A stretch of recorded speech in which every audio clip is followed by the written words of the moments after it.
This episode is brought to you by Google Gemini. With the Gemini app, you can talk live and have a real-time conversation with an AI assistant. It's great for all kinds of things, like if you want to practice for an upcoming interview, ask for advice on things to do in a new city, or brainstorm creative ideas. And by the way, this script was actually read by Gemini.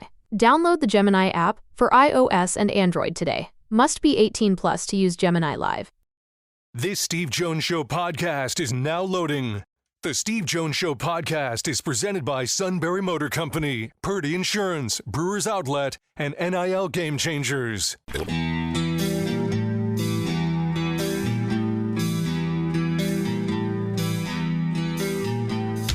Bringing you an in-depth look at Penn State sports and more. This is the Steve Jones Show on News Radio 1070 WKOK. The Steve Jones Show is presented by Purdy Insurance, Brewers Outlet, and Sunbury Motor Company. Now from the Sunbury Motor Studio, here's Steve Jones. This half hour brought to you by Brewers Outlet, Reagan Street in Sunbury, the beverage supermarket. Imports, domestics, microbrews, the best selection of beer anywhere. Wine coolers, water, soft drinks, snacks. They roast their peanuts fresh and not every day. 6 great flavors of slushies. And now ready to drink cocktails like High Noon, Crown Royal, and Jack Daniels. And the pickle bar led by the two personal favorites, the Barrels and the Dills, indeed second to none. All at Brewers Outlet, Reagan Street in Sunbury, the beverage supermarket. Stock up for New Year's now at Brewers Outlet. Very pleased to bring in my good friend, T Frank Carr. T Frank, welcome back. It's so great to hear you. So great to hear you as well. Hope you had a great Christmas, and I think we're going to be spending our New Year's Eve in a similar fashion, it seems. Yes, I believe we shall. As a matter of fact, at least it's close to Zoe's family, right? Relatively. Yeah. Same time zone. We'll give it that. I think you can get to Vegas at least in like 5 hours from Salt Lake, so it's drivable at the very least. But I've been only a couple of places when we've been out there, so my sense of geography before going was basically zero, and it's still basically zero. Yeah, I've probably done a few more games out there than you have. Okay. Yeah. So you're the master, brilliant of the film breakdown. Brilliant at it. When you look at, let's just start with Boise State. Genty reminds me a lot in result of Barry Sanders. 2 yards, 3 yards, lost 2, gained 1, lost 1, 80 yards. Am I right or wrong about that? So I think there's a certain aspect, and someone actually brought this up, that's a little bit like Saquon when at Penn State, where I think with Barry Sanders, and you would know more Barry Sanders than I would. I've seen a lot of the highlights. I don't see him retreating. And I know you said in results, but the process to me is what's important. And I'm just so impressed by his process. He reads the hole well. He makes a lot of really good decisions, but I don't know that his offensive line consistently puts him in a chance to succeed, which is scary given the fact that he's got like 2,400 yards on the season. So, yeah, baked in there is a little bit of that 2 yards, 20 yards, where he just suddenly he finds a hole and he's able to attack it, and they get him to the edge, and suddenly he gets a chunk play. But I wouldn't – I guess the difference, when I think of Barry Sanders, I think of dancing around in the backfield and trying to elude defenders. Right. I think he's just so natural and fluid that there's a little bit of that difference in my mind when you bring that up, I guess, in the imagery of what I'm looking at. Right. And I'm sorry, that's why I said result. I didn't say style. Yeah, for result. Sure. The other part, too, is that last year, going back a year ago, he was used a lot in the pass game. They haven't used him a lot in the pass game this year. When you watch the breakdown, is it just because he's running so well they don't have to? Yeah, so it's interesting. I'm still going through some of the film on the offense, and I've been focusing primarily on the ground game because that's been where they've used him primarily, to your point. It seems like the offense is very predicated on him and then the deception of him. So if you're going to be doing play action and everyone's drawn one way and then you boot out the other way, it's harder to get the running back involved then if you're going to use him as such a, the celestial body of like he has such a gravity about him that he's going to take the defense one way, giving you the opportunity to open up other guys in the offense, in play action and some of those play action shots. Because when they're not running quick game, they want to get the ball down the field on some bigger hitters. And that's when they do it on play action. And that's, I think, 36% of the quarterback's dropbacks have been, in that vein. And then, his average depth of target on those goes up, and it's harder to then involve the running back when he is that key cog in the play action to draw everyone one way. Right. And by the way, just so everybody knows, Genty has 10 runs of 60 yards or better this season. That's the big play capability. When you look at the defense, we know the pass rush, the TFLs are there. Mm-hmm. But when you look at a defense as to how they play overall and the fact that they have 3 weeks off, you and I both know what suffers in 3 weeks off. Tackling. How well does Boise State tackle? Not well at all. They're hyper aggressive, and I think part of it is, over pursuit, and then there is like zero in the secondary, the safety. I don't know. I was watching film this week with my buddy Landon Tengwall. We do the tailgate show before your show on the sports network. We were joking that I don't know that zero for Boise State understands that he has arms, because he only throws shoulders. Sometimes he throws his head. He doesn't actually wrap up ever. So, I think as much as we talk about Ashton Genty and the broken tackles and Penn State, some of their issues this year with making sure that they contain and they actually bring the ball carrier down once they get to the ball carrier, it's the same thing on the other side where, if Nick Singleton and Katron Allen get into the open against this defense, there could be big plays on both sides, on the ground and through the air. And that's been an area where Penn State has been improved quite a bit, is especially Nick Singleton getting to the second level and then making that player miss at the second level over the last 3 weeks of the season. He was starting out the season very strong doing that. Obviously, he got banged up, and that kind of went away for a while. Now that it's back, I think that's a huge thing in this game, because Penn State typically doesn't give up the explosive plays. They'll miss some tackles, but then the safeties and the corners, everybody rallies to stop, a 60-yard touchdown like you mentioned. Maybe they can do that against Ashton Genty, but on the flip side, if Nick Singleton gets a crease, I don't know that there's anyone on Boise State that's going to be running him down. So it's going to be very critical on both sides of the ball, but especially with Boise State, they're the worst tackling team in America in terms of percentage of missed tackles versus tackle opportunities. Yeah. So it's huge, and it's something, as you mentioned, that with 3 weeks off, you got to make sure you keep that thing sharp. Yeah, all right. When you watch the videos, what do you think of the competition Boise State played? It's so frustrating. It's so frustrating, Steve. To me, because, they're hard to gauge. Oregon didn't play a good game. No, yeah, the Oregon struggled, and then you look at some of the UNLV is probably their best competition this year in terms of a team that pushed them and didn't allow them to be who they were all year. And I'm getting distracted watching the breakdowns of just obvious mistakes that UNLV is making, totally blown gaps, plan coverages in a way that I know Penn State doesn't play those things of. Safeties being in the wrong position or completely not paying attention to their assignment and not – if you're a deep safety and it's man coverage and you have half the field to cover and a guy goes deep, you're supposed to follow him, Steve. Whether he's got a guy or not, in that particular coverage, that should be a double team. And there was a touchdown on that play, and I looked at it, I'm like, I don't know what to do with that. Because as much as Penn State maybe has struggled recently of – they've allowed some bigger plays through the secondary, they don't just fully break down on the basics.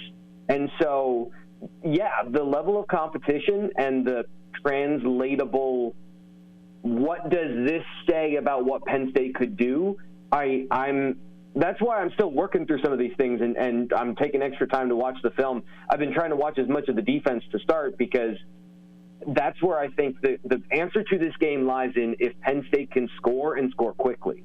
Nobody has gotten Boise State out of rhythm. Nobody's forced them off their game script of feeding Ashton Jeanty the ball all game long.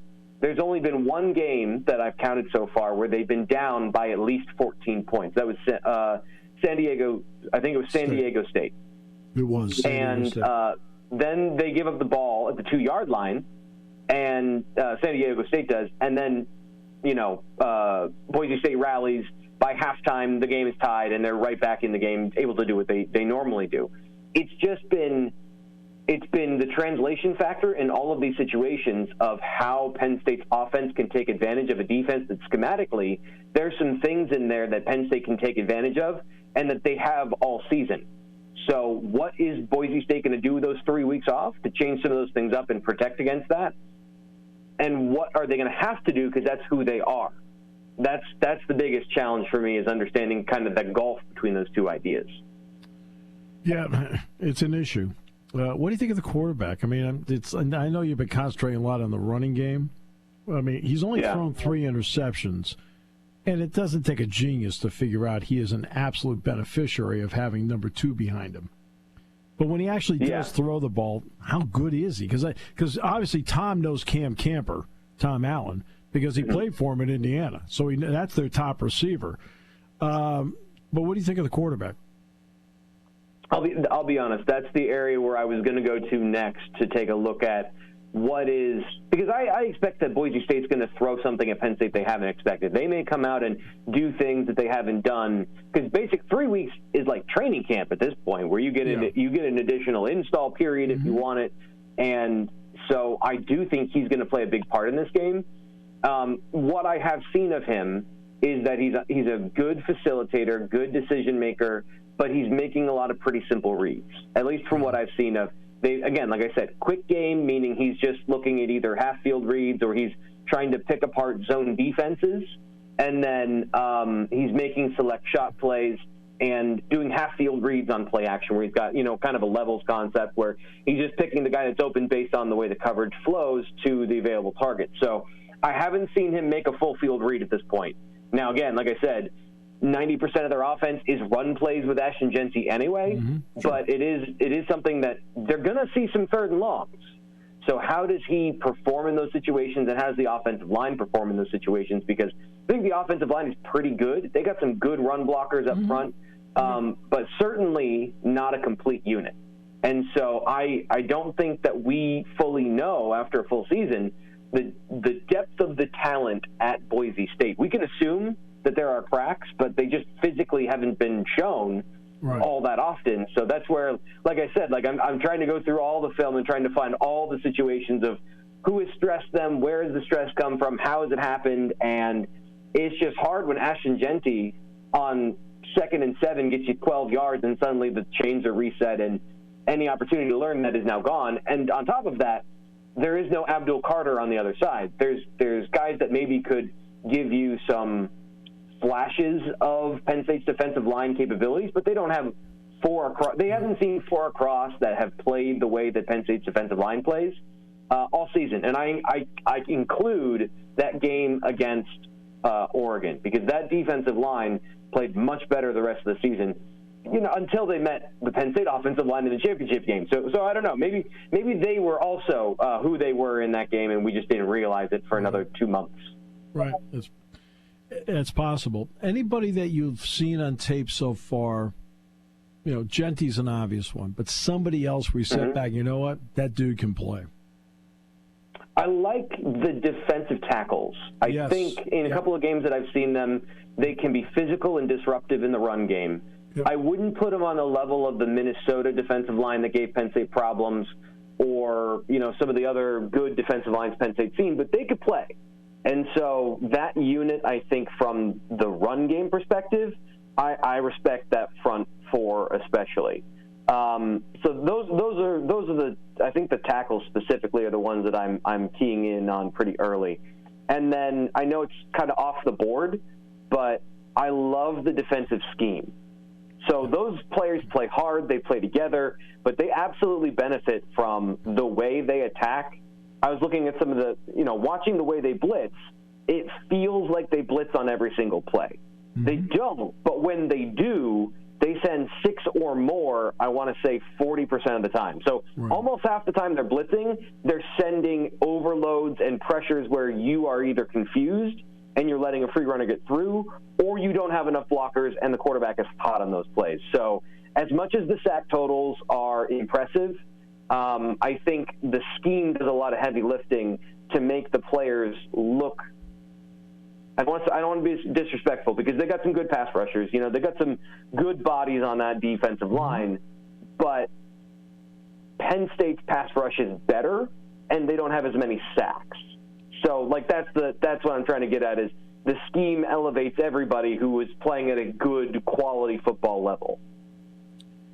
Penn State, of course, is coming off the win over SMU. The conditions were tough for kicking games. They were tough for passing games. And the conditions aren't going to come into play in this. It's going to be indoors and on grass, as a matter of fact. How much does that help and benefit Penn State that it's indoors on grass and they don't have to deal with the wind and they don't have to deal with the cold temperatures? Well, I think it benefits them that they can have a complete game on offense if they can execute, as opposed to it being a ground game where if that were at home and you had two, it would certainly even the playing field against a team like Boise State over SMU. And this is where I have a hard time with that game, and I had to kind of. I mean, Steve, you were there. I was not there. I was in my studio. I was in my cozy office, breaking down the film live during the game. From a cognitive process, how much more difficult is it to operate in that cold and wind from the mental perspective? The physical side, I think, is apparent. Guys were not as fast. But I saw guys that weren't as mentally fast, and that is the part that I think if that changes, then Penn State's offense, there is no answer for the Boise State defense if Penn State's offense is playing at its best and playing balanced. Yeah. Any early thoughts on what will be important in this game, based on some of the limited stuff you've broken down on each side? What will be important for us to watch Tuesday night? So, like I mentioned, I've got a better sense of the defense, and because I think that's where the offense is Ashton Genty and friends, and so third and long situations are incredibly important for Penn State, as they always are. Starting fast, which I think means the offense has to chuck the ball around a little bit. They've come out in the last 2 games, and they've thrown the ball aggressively in the first quarter. James Franklin talked about calling the game to win and having no regrets, and on the offensive side, that has meant it's been aggressive passing. This Boise State defense, schematically, is the type of defense that Penn State and Drew Aller have shredded with deep passes this year. So if they're able to get, and that's, I think, the biggest thing. You mentioned that extra time off, Penn State throwing the deep ball. If they get the looks they're expecting, I would expect, if they get things that throw Drew Aller off, and they have to pivot to the ground game, I think this game goes a little bit further into the typical game flow that we've seen recently. So being a fast start, I don't, even with Ashton Genty, that Boise State could match Penn State at its best. And that means Drew Aller's beating, Nick Singleton and Katron Allen, they're breaking tackles, everything that we kind of have put together schematically. I think Penn State has a huge the pressure packages and the aggression of the front. And so I guess that's the biggest thing. If they can keep Drew Aller clean and mentally centered, then I don't think that this is a contest. Interesting. We'll see how it plays out, my friend. You're really the best at doing this. And, by the way, Josh Allen's having an incredible year. Yeah, the funny – first off, Steve, thank you for saying that. I appreciate the kind words. BlueWhiteIllustrated.com if you want to read any of these or have this conversation with me. We can talk on the message board like Steve. Josh Allen also tanked my fantasy season by having 12 points against the Patriots when I was on the cusp of the championship game. But I still love him, and I'm very happy that he's in the MVP conversation. Even if he doesn't win it, I don't want to complain about my small little part of the world. Thanks so much, T. Frank. We'll see you out there. All right. See you, Steve.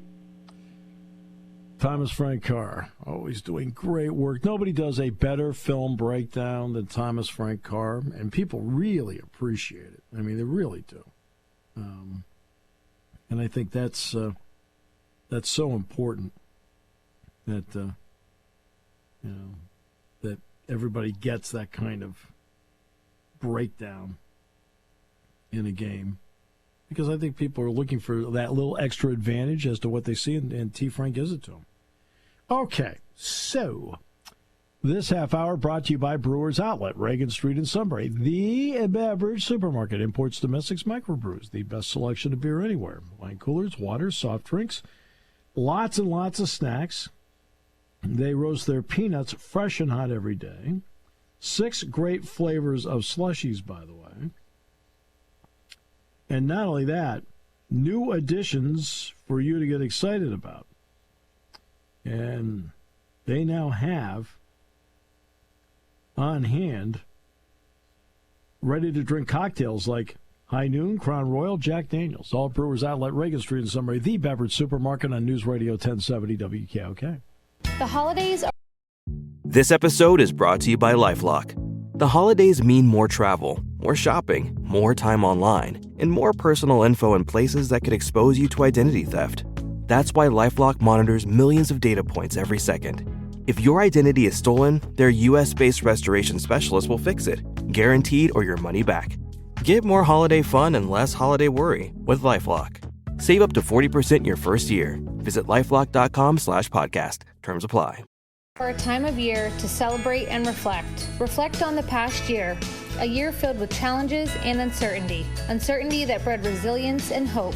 Hope for healing, change, new beginnings, and unity. United as one people, one community, by one mission, to safeguard and protect what matters most. From all of us at Purdy Insurance, we wish you health, happiness, and joy this holiday season, and success in the new year. Party time, game time, or just fun time. Doesn't matter what time it is, because it's Brewers Outlet time. The beverage supermarket has the area's largest beer selection. Imports, microbrews, ciders, and domestics. Pick from over 100 ice-cold 12-packs and dozens of 24-ounce singles. Soda, snacks, hot sauces, fresh roasted peanuts. Make it one-stop party shopping, and don't forget the pickle bar. So whatever you're celebrating or just doing it up, Brewers Outlet, Reagan Street, Sunbury wants to see you. And thank you for your years of patronage.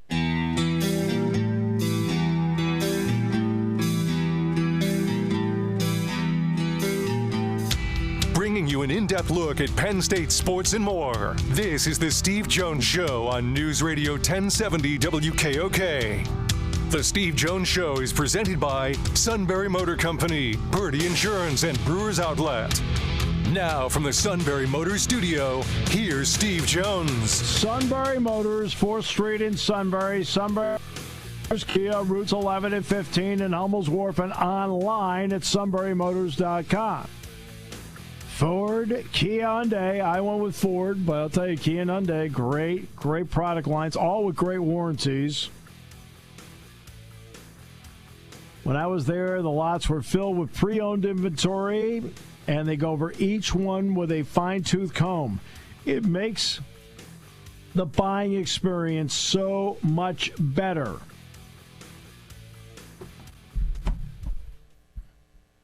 And it's all at Sunbury, and not only that, great service department. It really is one-stop shopping. Great service department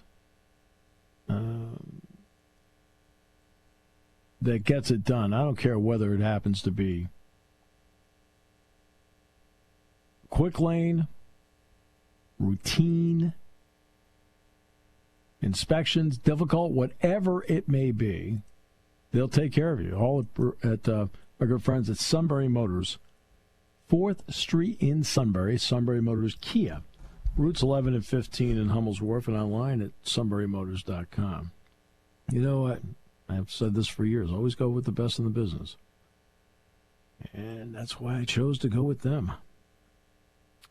Thanks to Nate Bauer and T Frank for joining us on the show today. A lot of fun, a lot of info, as a matter of fact. You may have heard that several Penn State signees, the 2025 class, were on hand in practice today. You're allowed to do this. I mean, now you've got the changeover, the semester's over, new semester coming up. You're allowed to do that. Okay, so they have done that. And you go from there. I'll give you a good example of that. And it's an example I've used before. I don't know if I've used it on the show, though. I don't think I've used the example on the show. In I'm trying to think. What would have been Jalen Hurts' freshman year at Alabama? Whatever year. I mean, but he came in as an early enrollee. And Hurts, by the way, was always an excellent student. I mean, terrific student all the time. And he impersonated Deshaun Watson. And for the Alabama people, it was absolutely invaluable because Hurts brought the quickness and some of the abilities to the table that Watson had. And he was able to do that under the rules because the national championship game was leaking into the spring semester. So you are allowed to do this. Now, Hurts couldn't play in the game, but he could practice with them, and he's the one that impersonated Deshaun Watson in practice. So, yeah. So you are. Now, Todd, what does your holiday schedule look like? Not a whole heck of a lot. I am going to enjoy the time off.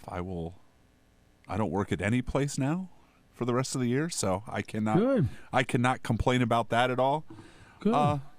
Great. Honestly, we'll probably just watch a football game on New Year's Eve, and hopefully we can make it to midnight because we're old now. No, that's just ruthless. Yeah, well. Yeah. It's also factual. Yeah. I think it's been a couple years since I've made it to midnight. Well, because I get bored because everybody else falls asleep. Well, no, the Rose Bowl thing cracks me up because I've had a couple of January 2nd games out in California. Okay. So you get to 9 o'clock at night on the West Coast, and they're dropping the ball in New York. Like, that's good. I'm done. Time to sleep. 9 o'clock, I'm out of here. We're good. See? That's where you got to think here, buddy boy. That's where you got to think. Yeah. Now this one is a little different because Penn State's playing the game on New Year's Eve. I am a little surprised that though a single game isn't maybe the second, just because the ratings they struggled so bad with the ratings on New Year's Eve. Well, I think it's pretty simple. It's based on schedule. Yeah. And so with the semifinal games being the 9th and the 10th, I think that played a role as to New Year's Eve. I think that actually played a role in it. I don't know. I'm just so used to them not thinking of the kids and more thinking of the ratings. I find that a little surprising. Well, and also, I don't know if there's a Thursday game or not in the NFL. No, they said last night was the last Thursday night game of the year. Okay. So I don't know. But if you play on the 2nd,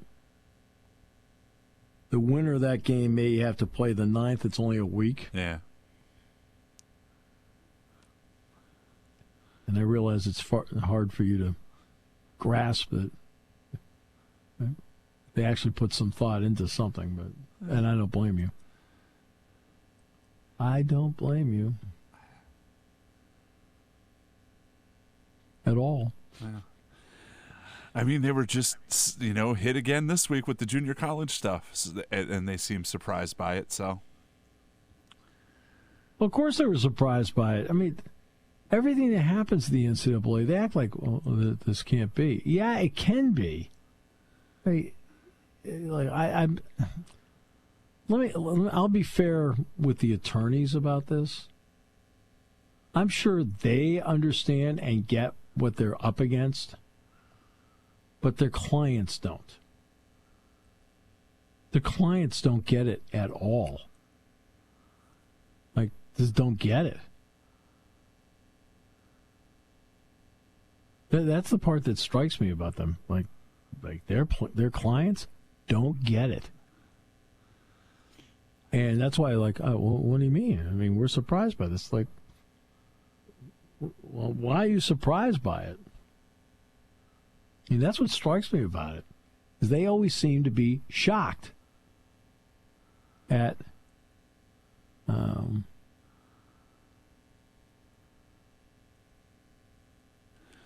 the fact that this is happening, that they were ruled against. They're ruled against by everybody. Don't they have anybody in that office that anticipates that they've got a gigantic problem here? I was reading Seth Davis wrote a column on Jim Larinaga, and deeper inside of it, he made the same point that you've been making. You can blame NIL, you can blame all this stuff, but a lot of the blame has to go to the people that did not. Everybody else saw this coming except for the NCAA, essentially, and now they're paying the price. I mean, that's what gets me, is that they don't seem to have anybody there that has a grasp on reality. I mean, again, I don't want to blame their attorneys. I'm sure their attorneys are sitting there understanding the odds are against them and what they're up against. And they're doing the best they can with it, but they don't have a client that is realistic. Right? I mean, they've done when you've just done nothing but push the problem down the road, right? You keep thinking you can delay all the time. You can't do that. And you can see how long it took college football to get a playoff of this extent. It took forever. This should have been done 30, 40 years ago. I mean, 30 or 40 years ago, this should have been done. Okay? Let's be realistic. We'll say 35 years ago. They should have had a playoff in place. Right? And these guys, I mean, they don't get it. I feel like the public bought more into the NCAA's hand-wringing about this stuff 30 years ago than they do now.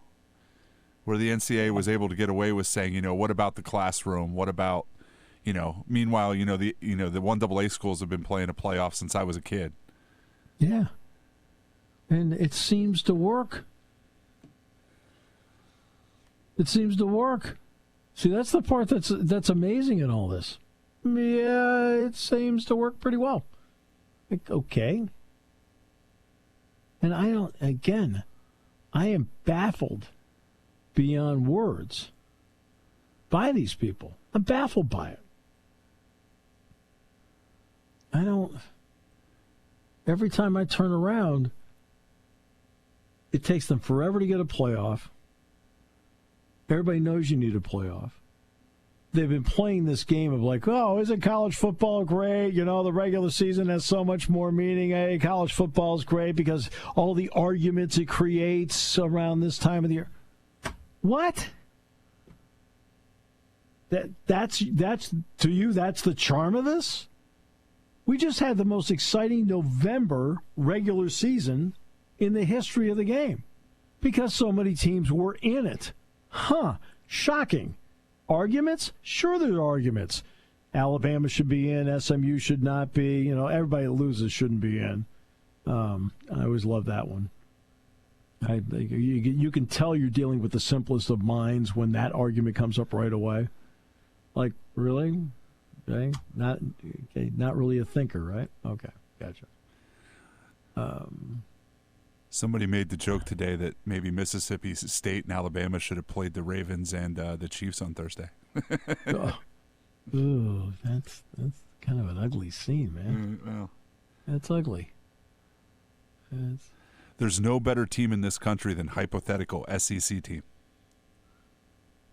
That is true. Actually, you know what? I got to give you credit on that one. That's true.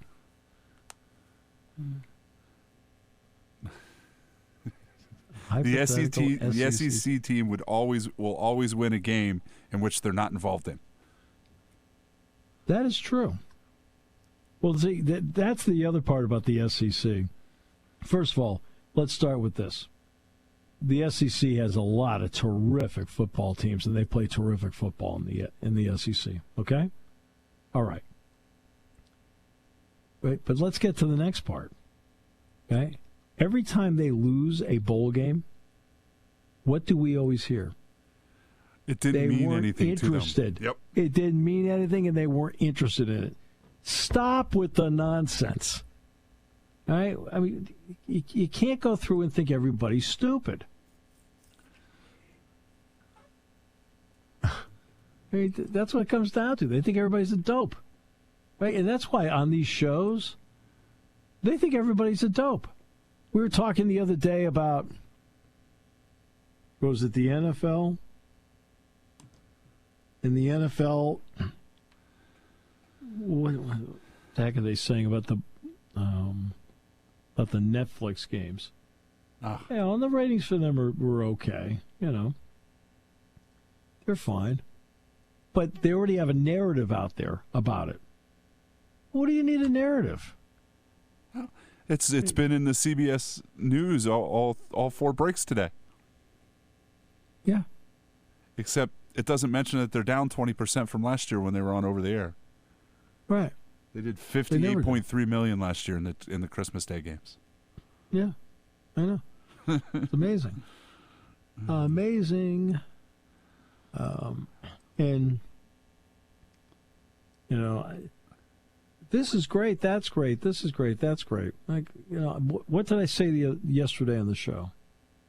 You know, the most effective way to really get a read on where your product is get on the ground and talk to people. Okay? NFL prices, ticket prices are too high. I mean, how could you possibly sit there and tell me that you're getting, what, how many billion a year are they getting from TV? 10? Some number. Getting like $10 billion a year from TV, right? I mean, all the packages combined. And you're telling me you need to raise ticket prices? For what? Get on the ground, talk to people. Find out if your product really is as great as you think it is. You may find out the answer is, yeah, it is. It's all right? I mean, you know, you can find out that answer too, you know. That you can find out, like, you know what? Our product is as great as we think it is. We went around, we talked to a lot of people, a lot of fans. Or you may sit back and say, you know what, we have to make a couple of adjustments here. People are getting a little fed up with us. I mean, you always have to, it's always on the ground.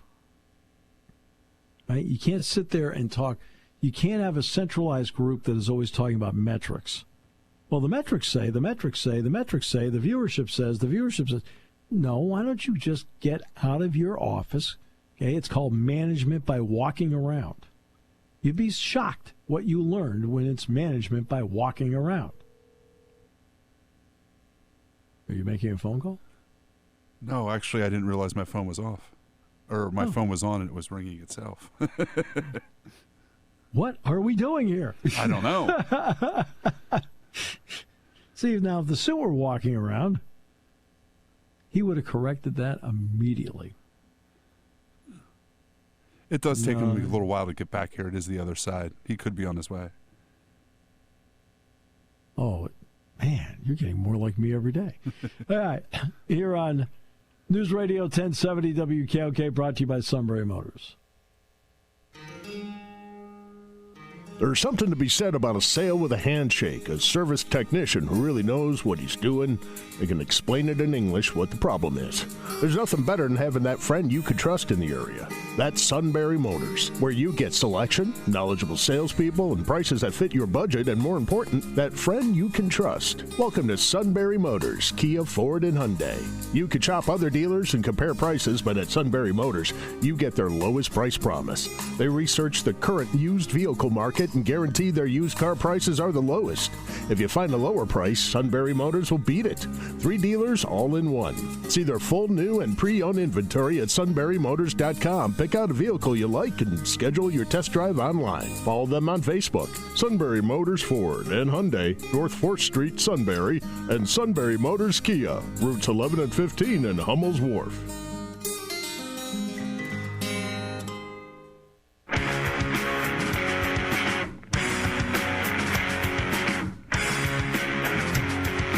The bottom line is the Eagles need Jalen Hurts for the playoffs. But at least for the near term, it looks like Jalen Hurts is not going to play on Sunday.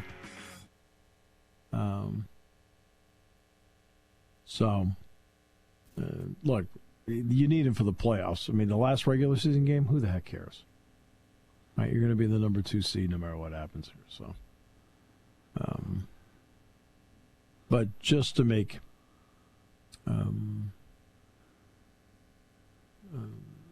it clear, it looks like he's out.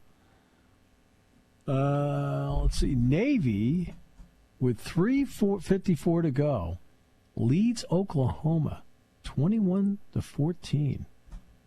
And Oklahoma led this game 14-0. How about that? This is the Military Bowl, by the way, down in Fort Worth. That means Navy gets automatically put into the semis now, right? No. Oh, I mean, Alabama beat Oklahoma. Alabama should have been in. Now Navy should be in. No. I did see Horvath had a 95-yard touchdown run. He did. He did, as a matter of fact. He's rushed for 151 yards in the game. Yeah, he's played really well. Now, Oklahoma does have the ball, but they also have it at their own 38-yard line. But, I mean, this is one of those, like, interesting. Let's give Navy credit. Again, they were down 14-0 in this game. They've scored the last 21 points. And I enjoy kicking back and watching bowl games. I do. I'm not going to watch all of them, but I enjoy watching them. And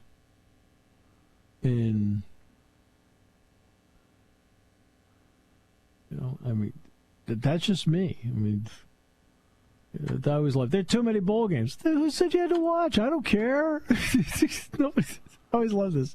People will pontificate to you about what they think should be blah, blah, blah, blah, blah. I'm like going, you don't have to watch. Maybe I do. Be like me. There are too many Hallmark movies. Then don't watch them. I can say I do not. No, I mean, what? Have I watched some Hallmark movies? Of course I have. I've watched a few of them. Great American Family, I watched a few of those. But bowl games, I love watching bowl games. And we got Georgia Tech, Vanderbilt after this. Then we have the Liberty Bowl, which is Texas Tech, Arkansas. And then the nightcap, which is going to be on Fox, is the Holiday Bowl, Syracuse and Washington State. And the Las Vegas Bowl's tonight, too. That's USC and Texas A&M at 10:30. Now, I'm not going to make it to that game. But tomorrow, you got the Alamo Bowl, BYU and Colorado. Very intriguing. Todd, have a great, great weekend, my friend. Awesome work as always. Thank you, sir. Have a happy new year and have fun in Phoenix.